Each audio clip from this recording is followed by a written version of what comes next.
전세 사기에 대해서 말씀드릴게요. 그래서 제가 이제 전세 사기 얘기를 전세 사기 희생자부터 하는 이유가 뭐냐면 전세 사기 희생자분들의 당시 상황을 보면 전세 사기의 상황을 이해를 할 수가 있어요. 인천시 미추홀구 세입자 A는 사실 세 번째 희생자 사례예요. 2017년 7월 달에 선순위 담보권 1억 2천만 원이 설정된 빌라 시장 가격으로 한 2억 원짜리 주택이었던 것 같아요. 2억 원에 2019년 9월 달 전세금 7,200만 원으로 계약한 후 2021년 9월 전세금 9천만 원 증액을 했는데 그럼 A는 소액 임차인에 해당될까요? 17년에 선순위 담보권이 설정돼 있다고 하니 이제 그 얘기를 들은 거죠. 그럼 2,700까지 보장받나? 라고 했는데 이미 계약을 증액해서 9천만 원으로 늘어났잖아요. 그러니까 결국 이제 한 푼도 못 받는다는 사실을 뒤늦게 알게 됐죠. 그러면서 이제 이분이 스스로 이제 목숨을 끊게 되거든요. 그럼 예를 들어 서울시 같은 경우 제가 아까 말씀드렸잖아요. 저희가 오늘 1억 6천만 원의 계약을 체결해요. 2024년 7월 달에. 그러면 7월 달에 계약을 체결하면 1억 6,500만 원 이하에서 5,500원까지 보호를 받아야 하잖아요. 그러면 당연히 모든 세입자는 이걸로 알고 있어요. 이걸로. 지금 대한민국의 수많은 지식인들, 수많은 변호사들, 법률가들 다 이걸로 알고 있어요. 근데 그 집에 대해서 2015년에 선순위 근저당권이 잡혀 있어. 선순위 담보권이. 그러면 서울시에 2015년에 선순위 담보권이 잡혀 있으면 소액 임차인 9,500만 원 범위에서 3,200만 원만 보호되는 거예요. 그래서 이거를 이해하지 않고 후순위로 계약을 체결하면 큰일 납니다. 그래서 지금 저걸로 인해서 수많은 피해자들이 굉장히 큰 낙담을 하고 있죠. 인천, 서울, 대전, 대구, 부산 그래서 여러 가지 문제가 터지고 있고 그리고 이제 다가구가 왜 그렇게 위험하냐. 만약에 앞에 은행 담보대출이 하나도 없으면 다행이에요. 근데 보통은 집주인이 그 집을 새로 짓거나 아니면 그 집을 구입할 때 선순위 담보대출을 한 60% 합니다. 예를 들어 다가구 주택이 하나가 20억 원이라면 그 중에서 한 12억 정도는 담보대출을 받죠. 그리고 나머지 한 40%의 여유를 후순위 세입자를 받는 거예요. 그럼 앞에 선순위 담보대출이 있으면 후순위 세입자는 우선 변제권이 두 번째로 있는 거죠. 두 번째로. 선순위 우선 변제권이 없고 그리고 선순위 담보권에 기해서 경매를 하게 되면 나중에 쫓겨날 수밖에 없어요. 후순위 세입자는. 그래서 제가 항상 말씀을 드리는 건 전세를 들어가려면 선순위로 체결해야 한다. 1순위로. 등기부도 깔끔해야 하고 1순위로 들어가지 않으면 전세는 되게 위험해요. 그런데 이제 다가구 주택은 공동주택의 특징은 뭐냐면 공동주택은 1순위가 은행이면 2순위가 세입자예요. 근데 다가구 주택은 어떤 특징이 있냐면 1순위가 은행인데 만약에 그 다가구 주택에 총 19가구까지 들어갈 수 있다고 보면 2순위부터 20순위가 쭉 나열이 됩니다. 그럼 세입자들 간에 다 이해관계가 달라지죠. 그래서 다가구 주택의 최우선 변제금은 그 보증금 5천에 월세 20 이런 분들은 최우선 변제금을 받아갈 수 있어요. 예를 들어 현재 서울시가 뭐 2021년도 이유는 5천만 원이잖아요. 근데 그 건물에 대해서 2021년 5월 이후 담보권이 설정됐다. 그러면 저런 집에는 보증금은 5천을 거는 거예요. 5천에 걸고 월세를 살아야 돼요. 근데 2021년 5월 이후에 한 10억짜리 담보대출이 껴있는데 선순위로 잡혀있는데 그런 집에 1억 원 이상 들어간다? 그건 이제 무모하죠. 위험해. 나중에 못 받을 수도 있어요. 그래서 이제 다가구 주택은 그렇게 2순위부터 20순위까지 나올 수 있고 최우선 변제금을 모두 받아가면 2순위가 못 받을 수도 있어요. 왜냐하면 최우선 변제금을 예를 들어 5천만 원씩 10명이 받아간다고 생각을 하면 5억이잖아요. 그럼 2순위가 못 받아가는 사례도 나와요. 그래서 이제 다가구 주택의 위험성이 소액 임차인에 해당되지 않아서 최우선 변제금을 받지 못하거나 상대적으로 선순위 세입자에게 배당금이 하나도 없는 경우 이분들이 문제인 거예요. 최우선 변제금도 못 받게 되고 만일의 경우 하나도 배당을 못 받게 되는 상황이 되면 자기 종잣돈 3천만 원이 날아가고 1억 2천 원은 자기 채무로 남잖아요. 그래서 이런 경우가 되게 큰 문제가 됩니다. 그래서 이제 이거에 대해서 지금 저희가 이제 얘기를 하는 거는 이런 돈을 못 받을 경우에는 뭔가 대책 마련이 필요하다라는 얘기를 하고 있죠. 그래서 이제 여러분도 전세 계약을 체결하시는데 전세 대출이라고 되게 쉽게 생각을 하세요. 근데 전세 대출은 만약 집주인이 안 갚으면 내가 갚아야 할 돈이에요. 그러니까 전세 대출을 쉽게 생각하시면 안 돼요. 저리로 쉽게 대출해 주니까 집주인이 갚겠지. 근데 지금 전세 사기에 항상 문제가 터지는 이유가 전세 집주인이 안 갚기 때문이에요. 집주인은 그 시스템을 이용하는 거고, 전세 대출의 시스템을. 그래서 이제 청년 입장에서는 그 전세 대출을 함부로 쓰면 안 된다. 두 번째로, 소액이 최우선 변제금은 자기 자본이라 그거에 대한 강제 집행이 안 됩니다. 어떤 상황에서도 강제 집행이 안 돼요. 그러니까 예를 들어 1억 5천 중에 5천만 원이 보장되면 5천에 대해서는 다시 내 인생을 시작할 수 있는 돈인 거예요. 그래서 최우선 변제금을 가지고 전세 대출을 갚으면 돼요, 안 돼요? 안 돼요. 안 갚아야 돼. 내 종잣돈은 있어야 새롭게 시작을 하죠. 그것까지 말씀을 드리고, 그다음에 이제 5천만 원 일단 최우선 변제금을 다행히 받았어. 그래서 뭐 못 받을 수도 있어요.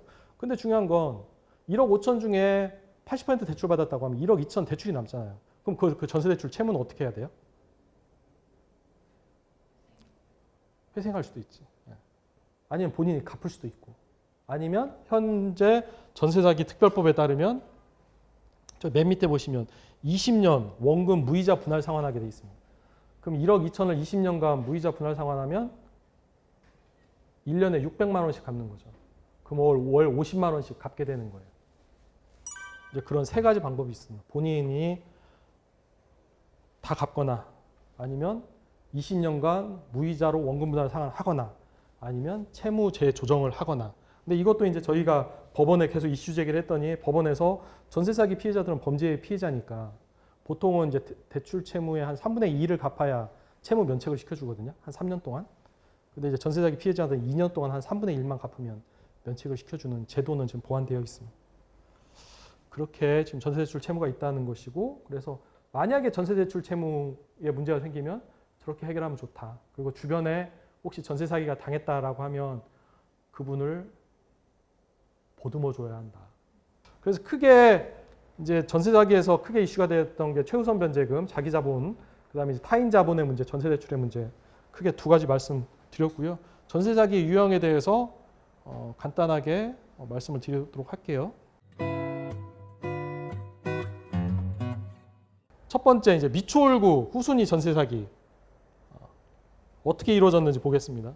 시세 약 2억 원 건축물에 대해서 선순위 담보 대출을 해줘요. 그러니까 건물을 짓는데 그게 시장 가격 2억 원이에요. 시장에서 사고 팔 때 2억 원이야. 그거에 대해서 담보 대출을 한 1억 2천만 원 정도 하는 거죠. 그 다음에 이 건물주가 그럼 40% 담보 가치가 남잖아요. 그거를 후순위로 전세입자하고 임대차 계약을 체결합니다. 한 8천만 원 범위에서. 그럼 이제 2억 원을 다 쓰는 거죠. 시장 가격이 2억 원인데 대출금 1억 2천에 나머지 전세금 8천만 원. 근데 이제 해당 지역의 공인중개사가 집주인의 재력이 없어서 아무런 문제가 없다 세입자들한테 소개하는 거예요. 근데 세입자들은 이제 좀 사회생활을 해보면 후순위가 좀 무섭다는 걸 알고 있거든요. 왜냐하면 후순위 세입자는 본인이 선순위가 아니기 때문에 우선 변제권이 없어요. 1순위 우선 변제권이 아니야. 2순위 우선 변제권이죠. 그래서 이거 문제 있는 거 아니에요? 그랬더니 해당 지역의 공인중개사가 괜찮대요. 집주인이 재력이 좋대. 근데 이제 현재 가구마다 그 담보대출금하고 전세금 다 합치면 집 가격을 뛰어넘어. 그랬더니 이제 세입자들이 영 불안해서 이걸 확인해 보니까 임대인과 중개인 및 주택관리업체가 서로 역할을 바꿔가면서 시장 가격을 조작하는 거죠. 예를 들어 이모 씨라는 사람이 있는데 그 사람은 중간에 보시면 어떤 아파트의 임대인이에요. 71가구 소유 임대인이야. 그 다음에 56가구에 대해서는 중개인이야. 그 다음에 C아파트, S아파트, D아파트에서는 주택관리업체 대표예요. 이게 한국 사회에서 가능합니다. 근데 저런 이모 씨가 한 명이 아니에요. 한 10명 돼요. 그러니까 10명을 가지고 맨 위에는 이제 건축학 남모 씨라는 사람이 있습니다. 그러면서 총 미추홀구에 최종적으로 지금 확인된 경우가는 한 2,500채를 갖고 있었던 거예요. 그래서 이제 최종적으로 2,500가구에서 전세금 평균 8천만 원 정도 돼서 피해 금액은 약 2천억 원 됐고, 실제 집주인 남모 씨, 건축왕이라고 불리는 분은 인정하고요. 그리고 이제 저희 보시면 2024년 2월 7일 날 판결 선고됐는데 징역 15년이 선고됐죠. 근데 2천억 원에 대해서 징역 15년이 타당하냐라는 이제 이슈도 있었는데 사기죄는 최대 징역 15년입니다. 그래서 더 이상 올라갈 수가 없어요. 여기 미추홀구 피해자분들이 미추홀구 전세 사기 대책이라는 걸 만들어요. 2022년 11월 달부터 2023년 1월 달에 저를 찾아온 거였고. 근데 이제 이분들이 한국 사회를 바꾸죠. 저도 그분들한테 약간 감동받은 게 있고. 그러니까 어떻게 보면 시민의 재난이에요. 시민의 재난이고 전세대조의 문제, 그다음 전세 대출의 문제, 그다음 주택사업, 임대사업자를 막 허용하면서 주택 투기를 허용했던 이 세 가지 문제에 대해서 이로 인해서 전세 사기 피해자가 생겼는데 정부는 도와주지 않죠. 정부는 도와주지 않으니까 이분들이 자기들끼리 조직을 해가지고 막 알리기 시작합니다. 국회도 찾아가고 방송국도 찾아가고 이제 저 같은 사람도 찾아오고 하면서 알려주는데 결국 이분들이 전세 사기 특별법을 만든 1등 공신이었어요. 그래서 이제 뭐 전세 사기 피해자는 미추홀구 같은 경우는 최우선 변제금을 못 받는 경우가 인천시 발표 자료 작년 5월 달에 실태 조사를 했는데 2,500세 중에 900세대가 못 받더라. 그러니까 이분들이 생명에 대한 문제가 생기니까 전세 사기 특별법이라는 걸 만들게 된 거고 최우선 변제금을 보장받는 경우에는 채권자로부터 강제 집행 금지가 되고 혹시 이제 개인 회생이나 파산을 신청하더라도 책임이 면제돼요. 그 돈은 건들 수가 없어. 그래서 혹시 주변에 전세 사기 피해자분들이 있으면 최우선 변제금은 절대 전세대출금으로 갚지 말라고 말씀을 해주시는 게 맞아요.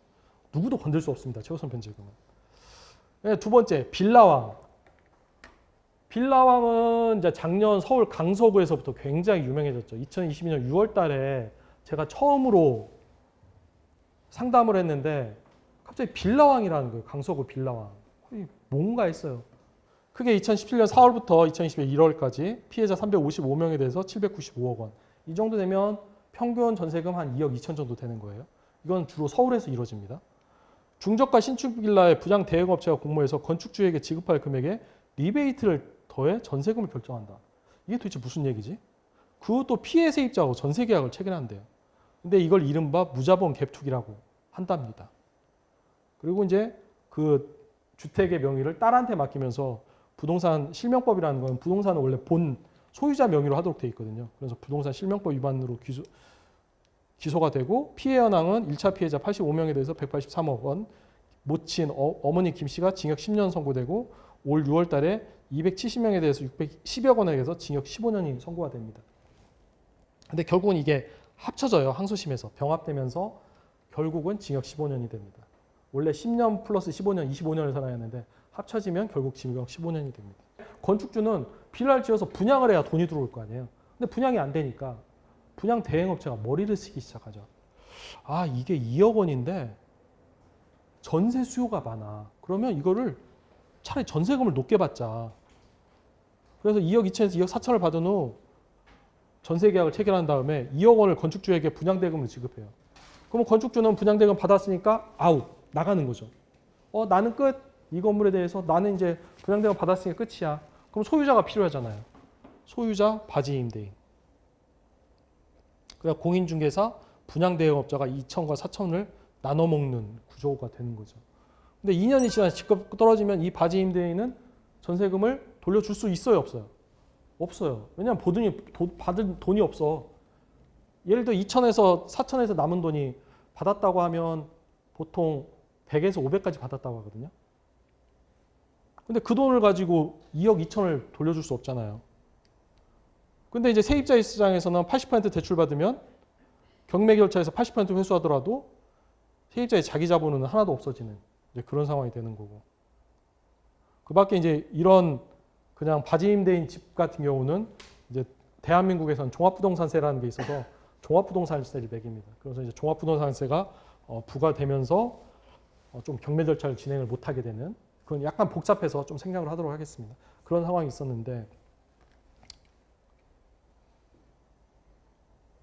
그러면 이제 여기서 바지 임대인은 한 채면 그런가 보다 해요. 근데 이제 빌라 왕이잖아요. 그러니까 이분이 강서구에서 확보한 빌라는 총 1000채. 이게 터져야 잡을 수가 있거든요.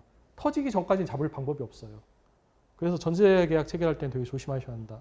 그리고 이제 다가구 원룸 전세 사기인데 이거는 2019년도에 추정 60분에 청년 주거 난민을 노리다라는 거를 한번 유튜브에 검색을 해보시면 되게 잘 나옵니다. 근데 이런 식으로 해서 계속 세입자의 전세금을 받아서 다른 집을 사고 다른 집을 사고 다른 집을 사서 총 18채를 매입합니다. 그래서 전세 사기의 모든 정황을 다 종합해 보면 대출금 플러스 전세금이 집 가격을 뛰어넘어요. 이게 모든 전세 사기의 공통점입니다. 집자 가격을 뛰어넘는다는 거는 자기 자본이 하나도 없다는 거예요. 자기 자본이 하나도 없으니까 공실이 생겼을 때 돈을 돌려줄 수가 없어요. 돈을 반환할 능력이 없기 때문에 전세금을 반환할 능력이 없음에도 불구하고 전세 계약을 체결했기 때문에 사기라고 하는 거죠. 전세 사기. 근데 이제 이런 거는 본인이 늦게 들어가면 1순위부터 20순위까지 만약에 본인이 내가 계약을 체결했는데 순위가 15순위부터 20순위야. 근데 최우선 변제금을 또 못 받아. 그러면 어떻게 돼요? 최우선 변제금도 못 받고 배당도 못 받고. 그래서 다가구 계약은 되게 조심하셔야 돼요. 그래서 아까 말씀드린 것처럼 다가구 계약을 체결하실 때는 그 지역에 최우선 변제금을 보증금으로 걸고 월세로 사셔야 돼요. 다가구 주택을 전세로 사는 건 정말 위험합니다. 다가구 주택의 뭐 단독주택 등기라는 게 이렇게 생겼다는 거 등기를 처음 보신 분도 계시더라고요. 강연하다 보면. 이렇게 생겼습니다. 그래서 전세금을 못 받고 나가면 이렇게 주택 임차권 등기를 이렇게 할 수 있습니다. 이렇게 할 수 있다는 거. 그다음에 중개대상물 확인 설명서는 공인중개사가 그 전세계약을 체결할 때 이 주택에 대해서 어떠한 사실이 있다는 걸 설명하게 돼 있어요. 근데 그 중에서 세입자들한테 중요한 거, 실제 권리관계 또는 공시되지 않은 물건의 권리사항, 여기에 구체적인 내용을 쓰도록 되어 있습니다. 선순위 전세금이 어느 정도 되는지, 혹시 미납세금이 있는지. 왜냐하면 다가구 주택에서 선순위 전세금이 얼마나 되는지, 미납세금이 있는지 확인할 방법이 없어요. 2023년까지는. 지금은 있습니다. 그리고 이제 공동담보 공동주택 전세 사기는 현재 수원과 부산에서 이루어지고 있는데, 공동담보 공동주택이라는 게 뭐냐면 딱 그림만 보고 작년 6월 달에 PD수첩에서 방송한 건데 딱 그림만 봐도 16채가 있잖아요. 16채가 있는데 16채를 이 건물을 짓는데 채권 최고액 26억 4천이면 120%를 최고액으로 잡거든요. 왜냐 이자가 있으니까. 그럼 원금은 22억을 빌린 거예요. 22억 곱하기 1.2 해보세요. 그럼 아마 26억 4천 나올 거예요. 그럼 22억을 빌려서 이 집을 지었어요. 한 채당 2억 원씩 받은 거예요. 2억 원씩. 그러면 이 건물의 시장가액은 지금 46억 원이라는데 총 합쳐서 32억 플러스 22억이니까 54억을 받은 거잖아요. 근데 갑자기 한 집이 비어. 아까 말씀드린 것처럼 공실이 나면 돈을 돌려줄 방법이 없어요. 그래서 이제 공동담보 공동주택이라는 건 이 건물 전체를 담보로 잡아놨다는 거거든요. 아까 미추홀 같은 경우는 공동주택이긴 한데 각 집마다 담보가 잡혀 있습니다. 구분 담보가 돼 있어요. 근데 수원하고 부산은 공동담보가 잡혀 있어가지고 이 세입자들이 공동운명처가 돼 있습니다. 왜냐하면 이거를 배당을 할 때는 이 건물 모두가 경매가 끝나야 배당을 할 수가 있거든요. 그래서 수원이나 부산은 이런 식으로 공동담보 전세 사기도 있다. 그래서 뭔가 어떤 건물에 공동담보가 잡혀 있는데 예를 들어 26억 4천이 잡혀 있어. 근데 제가 저기 맨 꼭대기 집에 전세를 살고 싶어. 근데 내 집에 2억 원이야. 선순위 근저당이 26억인데 내 집이 2억 원. 그럼 28억이면 안정적이네? 라고 생각하면 돼요, 안 돼요? 안 돼요. 왜냐하면 다른 집도 관련이 되기 때문에. 안 돼요. 다른 집이 곱하기 16을 해야 돼. 공동담보가 잡혀 있을 때는. 자기 집만 생각하면 안 된다는 거. 그리고 이제 신탁사기. 신탁사기는 되게 대한민국에서 오래된 신탁사기예요. 그동안 아무도 문제제기를 안 했지. 근데 작년 6월 달부터 갑자기 대구의 한 청년이 문제제기를 하기 시작했어요. 조금 설명드릴게요. 신탁이 뭔지. 신탁은 믿고 맡긴다는 뜻이에요. 트러스트를 하면 부동산을 예를 들어 이 건물 소유주가 예를 들어 뭐 동대문 서울시청이라고 할게요. 서울시청인데 이 건물에 대해서 혹시 서울시청의 채권자가 압류도 할 수 있으니까 이 건물을 부동산 신탁회사에 맡깁니다. 부동산 신탁회사한테 맡기면 서울시청의 채권자가 강제 집행을 못해요. 그래서 보통 이제 신탁을 하게 되거든요. 믿고 맡기는 거죠. 근데 이제 신탁계약서의 주요 내용은 신탁 원부에 들어가 있어요. 신탁 원부에 들어가 있는데 우리가 인터넷 등기부에 뗄 수 있거든요. 그럼 신탁 원부는 인터넷 등기소에서 뗄 수 있을까요? 없을까요? 항상 이렇게 물어보면 없어. 인터넷 등기소에 안 나와요. 실제 등기소를 가야 돼요. 그러니까 세입자는 확인할 방법이 없어요. 아니면 본인이 등기소 직접 가봐야 돼. 근데 이제 그 신탁원부 계약서를 보면 임대차 계약서는 수탁자라고 해서 신탁을 받은 사람, 신탁회사의 동의가 필요하게 돼 있는 거예요. 근데 이 신탁원부는 등기부의 일종으로 봐가지고 제3자한테 효력을 미칩니다. 근데 예를 들어 등기부에 이렇게 나와요. 소유권 이전, 신탁, 수탁자, 대한부동산, 신탁주식회사. 이렇게 나옵니다. 그 신탁 원부를 떼보면 부동산 담보 신탁 계약서 이렇게 나와요. 그 위탁자는 소유자, 신탁을 맡긴 사람, 위탁자는 소유자, 수탁자는 부동산 신탁회사.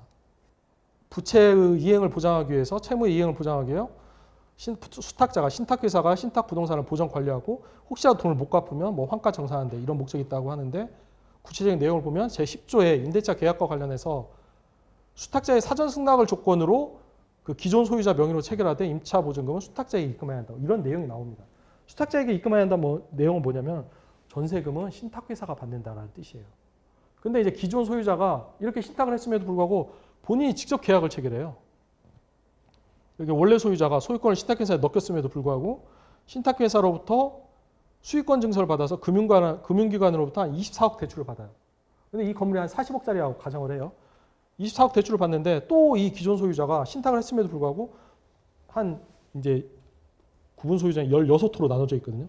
16호로부터 또 한 1억 5천만 원씩 전세금을 받습니다. 그럼 또 한 또 얼마죠? 24억이잖아요. 전세금. 그러면 대출금 24억, 전세금 24억. 그 집의 가치는 40억인데. 그럼 또 공실이 나면 못 돌려주는 거예요. 그냥 다들 그냥 뭐 신탁주택에 들어간 세입자 잘못이지 이렇게 생각을 했던 거예요. 근데 작년에 대구의 한 청년이 문제 제기를 했어. 아니 이게 왜 내 잘못이냐. 아니 신탁회사는 기존 임대인이 임대차 하는 거 몰랐냐? 우리 돈 받아서 신탁 수수료 받는데? 공범 아니냐. 어떻게 이걸 모를 수가 있냐 신탁회사는. 근데 신탁회사는 등기부에 신탁원부상 전세금은 나한테 납부하도록 돼 있어. 근데 나한테 납부 안 했으니까 난 책임 못 져. 이제 이런 식인 거죠.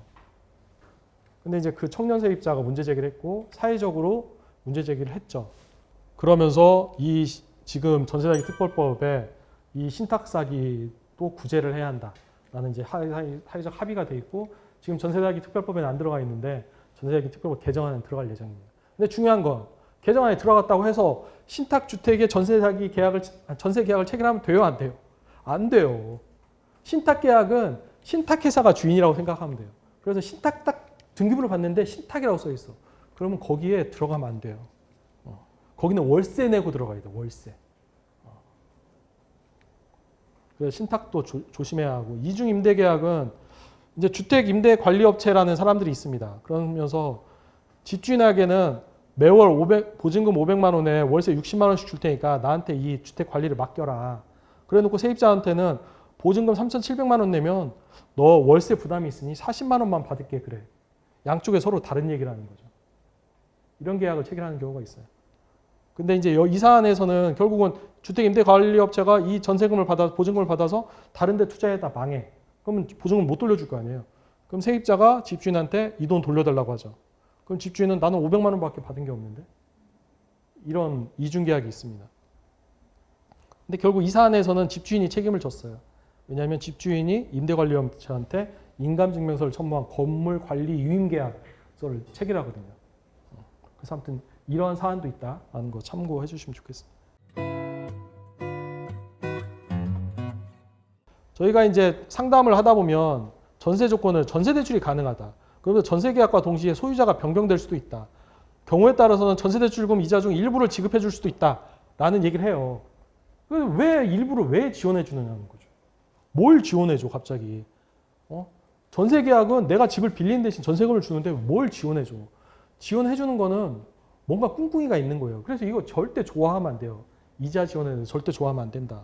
그리고 전세금의 본질은 무이자로 내가 집주인한테 돈을 빌려주는 거예요. 그럼 여러분 누구한테 지금 빌려줄 때 뭘 봐요? 그 사람의 신용 보잖아. 인적 신용 보고 그 사람이 담보 자산이 있는지 봐야 할 거 아니에요. 근데 집주인을 보지도 않고 계약을 하면 된다 안 된다? 안 된다. 집주인을 보지도 않고 계약을 하면. 그 다음에 그럼에도 불구하고 나는 월세를 아껴서 뭔가 나의 꿈을 펼치고 싶다라고 생각이 들면 전세 계약이 불가피하잖아요. 그럴 때는 무조건 선순위 계약을 하셔야 돼. 내가 1순위여야 돼. 전세는 내가 1순위여야 돼. 후순위 계약 체결하시면 위험해요. 그 다음에 꼭 전세했을 때는 전세금 반환보증보험 가입하셔야 하고. 이게 이제 전세 계약을 체결했을 때 기본적인 내용이고 우리가 전세 사기를 당하면서 저희가 깨달은 바가 이 두 가지입니다. 전세는 선순위 계약, 그 다음에 보증보험에 꼭 가입해야 한다. 그 돈 못 받으면 큰일 난다고 생각하면 이거 꼭 필요하다. 말씀을 드립니다. 그래서 여기까지가 이제 전세 사기에 대한 구체적인 내용이었습니다.